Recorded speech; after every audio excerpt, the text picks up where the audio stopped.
সাপ ধরেছে বলে তো সাপ এসেছে আমার ল্যাঙ্গুয়েজ ধরেন কা এই যে সাপ দেখতে পাচ্ছেন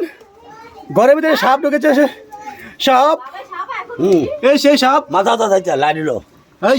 লাঠি দে মাথা যাইতে লাঠি দে লাঠি দে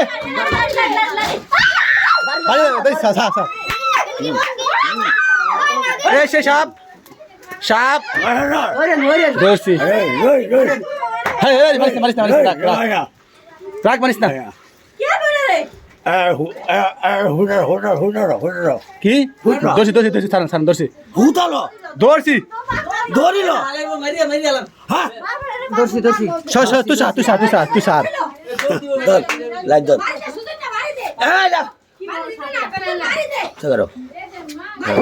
আরে না তুই ধরিস ধরছি তুই ধরিস তুই ধরিস তুই ধরিস ফেস দিছে পানির যন্ত্রণায় ফেস দিছে রে আর খা না ধরিস তুই কলাটা